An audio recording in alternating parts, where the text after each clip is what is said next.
Hello, this is Mercury Rises from Clash of Empire, now called Last Land, and I am in the K368 account. I have given it to my son to play and to have, and so I do help him on occasion. He was wanting to prepare for towers. There are much stronger players in the Alliance that would be guard, and so typically we would change a cavalry count over to support. So he had changed it to support. He did forget about the cross badges. Other than that, he pretty much did everything correctly. Um, and I had told him when he wanted to change it to support, cavalry only, because he wanted to have higher attack, and obviously he would not be using the weak guard, because typically my accounts will have rather weak guard. He would not be using that anyway. He wouldn't have enough T10 guard anyway, and so he wanted to change it. And I did advise him to wait. I have found, through my experience of playing cavalry for so long, is that typically the guard guys want me to change the castle over to support only, so that I would only be sending horses and all my power would be on the horses, which is great, and it works very well. But I have also found that if we don't know who our opponent is at the time, or we get into a situation where the stronger ones are on, or that the expedition picks weren't as good as we were expecting, that changing to support the night before towers or the night before throne is not a very good idea. So I did advise him to wait. Now, he didn't. He went ahead and did it, and, oh, shoot, I forgot to put the plots back up in the account. And so, well, they had done the choice, and he found that they were going to play for points only, because the opponent is very strong, and they're not going to be able to take a tower, most likely. So it'll be playing for points and playing for some kills, but it won't be anticipation of holding a tower.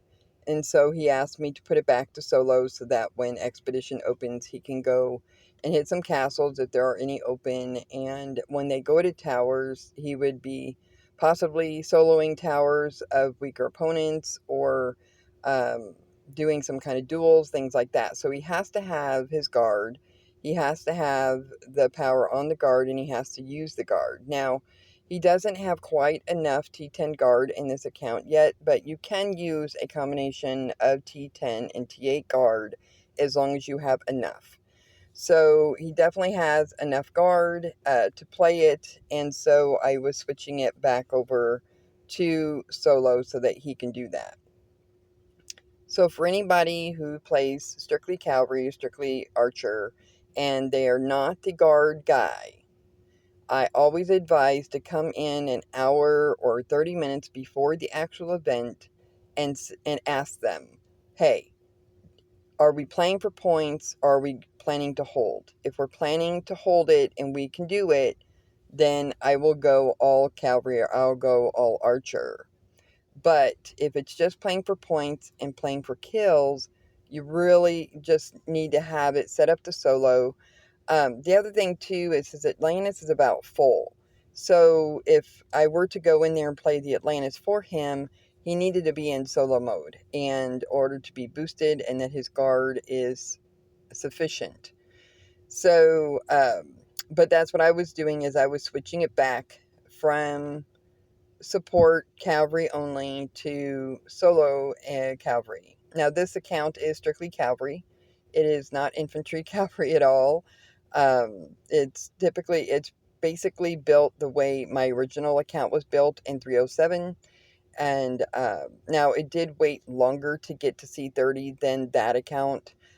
So my stats were pretty good, but it hadn't gotten to C30 until just recently. So it still has quite a ways to go as far as putting the glory in, and the cross badges, actually, you can raise beyond 30 before you hit C30. I found that out, but you cannot raise the glory beyond 30 until your buildings are 30, till the castle is 30 and the other buildings are 30.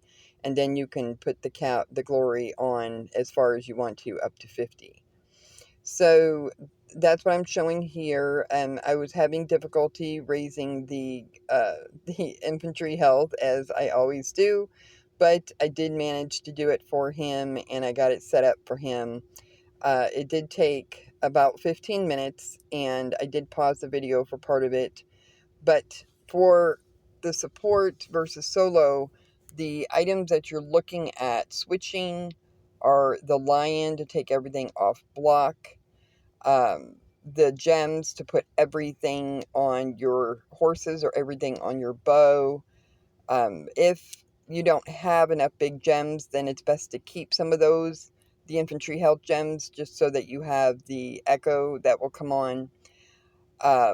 But you want to do as much as you can on those specialties, and then also your glory will be moved off the castle and wall and put on your specialty and on troop attributes.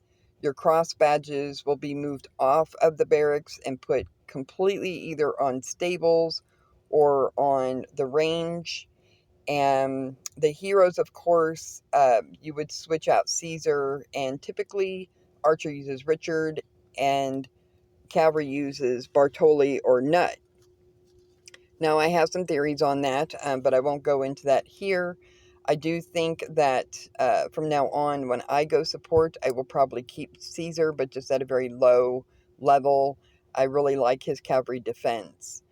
Um, and then also, Alex is kind of useless for cavalry, so that gets switched out to either Edward or Eric in order to either cavalry health or cavalry defense. And I just have to move things around in order to put more power on Genghis, more power on Dora. So when I switched, I had to take some of the power off of Dora to get enough power on Caesar again for the infantry health. So also Joan goes up in support, but it stays typically around 30 for solo, as that only gives cavalry attack. And the most important thing in the cavalry castle is the health and defense. So so that's kind of what I'm going with here. So the heroes, the lion, the cross badges, the glory, and the gems. Those are all the things that you have to move around in order to go complete support. And then you switch it back when you go to solo. Now, don't accidentally stay in support and go into Atlantis, because you will suicide all of your troops. You won't have any power on the guard, and putting the guard in there is useless because there's no power on it. They won't hold very long. I've made this mistake myself. Some of my warriors have made this mistake, to accidentally put the troops in Atlantis and the castle sitting in support, and everything's on the horses. I'm sure we're not the only ones that have made that mistake, and you don't want to make it. It's very, very bad. So if you go through the video, you'll see everything that I'm doing here. I don't have enough glory yet to really maximize my statistics, or his statistics, on the castle. So I'm just putting them where they're needed most, which is, of course, for infantry health. And I think I maxed that out, and that's as far as I could go on that. Um, I did end up using the cross badges mostly on on the barracks, because I just couldn't get the health in there. So as long as the horses are up to 20 on both sides, and then you can actually take the barracks up as far as you need to on both sides. And now I don't use spear, or he doesn't use spear in this account, but in order to get the best infantry health with the cross badges, you really need to make it even on both sides. So it's, in some ways, it's kind of wasted because it goes into infantry attack, and it just doesn't need that in that account. So I just had to fiddle around with it and get it to where it was that the infantry health was sufficient. Now, I always have a high cavalry health, and I keep it within I think within 100% of the cavalry attack, and the infantry health can be the same as cavalry health. It can actually be lower, and the fights are still just as good. There's a good amount of kills.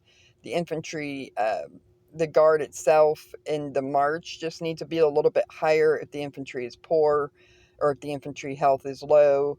I just use a little extra, and really what you have to do is just go into treasure trial and fiddle around with it. Fiddle around with your march, and I always recommend to use three types of horses, gradiated troops plus the guard, and then I kind of adjust the guard to where I get the best score. And typically, you normally would only use 60,000 guard in a march. But if the infantry health is poor, I have found that 65,000 and 70,000 in the march is really necessary for each attack. And so when you set up your march, you would put between 60 and 70,000 of the guard in there. And like I said, it can be T8 plus and T9 together. Obviously, but it's better if you have enough T10. So that would be where I go with this. So anyway, it's a really, really long video, and I don't know what else to tell you um, that is relative to this. I'm just showing you everything that I'm needing to do when I switch from solo, or from solo to support and support to solo.